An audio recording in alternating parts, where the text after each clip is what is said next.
Separate info کے معزز دوستو، میں ہوں زبیر بلوچ اور آپ تمام دیکھنے اور سننے والوں کو السلام علیکم۔ دوستو، درلس ارطغرل کی بڑھتی ہوئی شہرت سے صاف معلوم ہوتا ہے کہ پوری دنیا میں مسلمان اس سیریل کو بہت پسند کر رہے ہیں، اور اسی سیریل کے اہم کردار حضرت ابن العربی رحمۃ اللہ علیہ تقریباً سبھی لوگ جانتے ہوں گے، جنہوں نے ڈرامے میں ایک جان پھونکی اور روحانی پیشوا کا کردار ادا کیا۔ آپ نے دیکھا ہوگا اس ڈرامے میں ابن العربی کے پاس ایک صندوق ہوتا ہے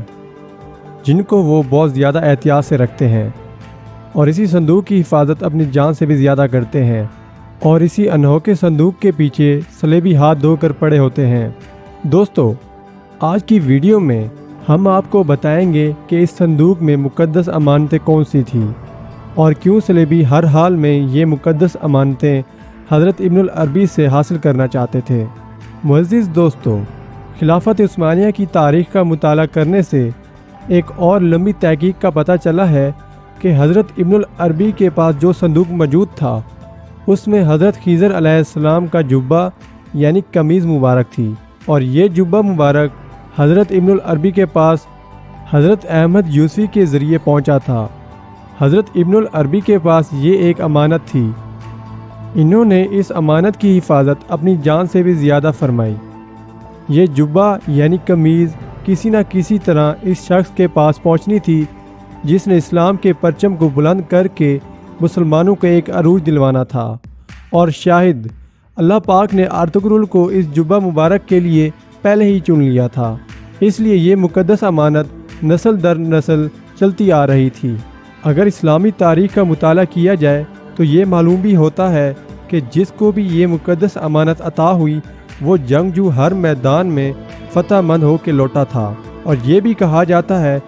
جب سلطان محمد فاتح نے قسطنطنیہ پر حملہ کیا تو یہی جبہ مبارک پہنا ہوا تھا، اور اسی جبہ مبارک کے وسیلے اور حضور اکرم صلی اللہ علیہ وآلہ وسلم کی دعاؤں کے صدقے اللہ پاک نے سلطان محمد فاتح کو فتح نصیب فرمائی۔ دوستو، جب صلیبیوں کو اس صندوق کے بارے میں پتہ چلا کہ اس میں مسلمانوں کی کوئی مقدس چیز ہے جس کی وجہ سے مسلمان ہر میدان میں فتح مند ہوتے آ رہے ہیں، اس لیے صلیبی ہاتھ دھو کر اس صندوق کے پیچھے پڑ گئے کہ آخر ہم بھی دیکھیں کہ اس صندوق میں کیا ہے، اور اس صندوق میں موجود طاقت کو حاصل کر کے مسلمانوں کو ہر میدان میں شکست دیں۔ اور اس کو حاصل کرنے کے لیے ہر طرح سے کوشش کی گئی، اور کئی طرح کے جاسوس بھیجے گئے، اور کہا گیا اس صندوق کے لیے بے شک ابن العربی کو قتل بھی کر دینا، لیکن کسی بھی صورت صندوق ہاتھ سے نہ جانے پائے۔ صلیبی اس صندوق کے لیے اس قدر پاگل ہو چکے تھے کہ ان کا استاد اعظم خود اس مقدس صندوق کو چرانے گیا، لیکن بری طرح ناکام ہو کر واپس لوٹا،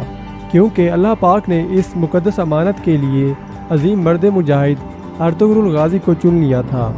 اور ارطغرل کی رہنمائی کے لیے ابن العربی کو بھی بھیج دیا تھا۔ ارطغرل غازی آپ کی بہت زیادہ عزت تکریم کرتے تھے اور ان کو اپنا روحانی استاد بھی مانتے تھے۔